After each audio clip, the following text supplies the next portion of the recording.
এই মেয়ে, তোর পাখিকে যদি বাঁচাতে চাস তাহলে তুই আমাকে যে কোনো একটা শিকার এনে দে।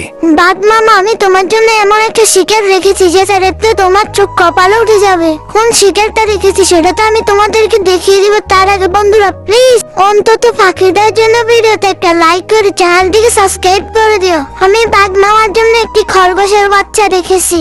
আমি আমার সব শক্তি দিয়ে এই পাখিটিকে একটি মানুষ বানিয়ে ফেলি। ওয়াও, আমি পাখিটিকে তো মানুষ বানিয়ে ফেলেছি। পরে এবার তুমি এই গরুটাকে কি বানাবে? আমি এই গরুটিকে এমন একটা জিনিস বানিয়ে দেখাবো যেটা দেখার পর সবাই আমার চ্যানেলে সাবস্ক্রাইব করতে থাকবে। কি বানাবো সেটা তো আমি আপনাদেরকে দেখাবো। তার আগে বন্ধুরা প্লিজ ভিডিওতে লাইক করে চ্যানেলটিকে সাবস্ক্রাইব করে দিও। আমি এই গরুটিকে সব থেকে দামি বাইক R15 বানাবো। ওয়াও, গরুটি R15 হয়ে গেছে। এই মেয়ে, আমি তোমাকে কি দিয়ে সাহায্য করতে পারি? পুলিশ ভাই, তুমি আমাকে পৃথিবীর সব থেকে দামি ফোন আইফোন একটি গিফট করো। এই নাও তোমার আইফোন। এই ছেলে, আমি তোমাকে কি দিয়ে সাহায্য করতে পারি? পুলিশ ভাই, আপনি যা দিবেন আমি তাতেই খুশি। আমি তোমার জন্য এমন একটা জিনিস রেখেছি যেটা দেখতে সবার চোখ কপাল উঠে যাবে। কি রেখেছি সেটা তো আমি আপনাদেরকে দেখাবো। তার আগে বন্ধুরা প্লিজ ভিডিওতে একটা লাইক করে চ্যানেলটিকে সাবস্ক্রাইব করে দিও। তোমার জন্য আমি একটা R15 রেখেছি।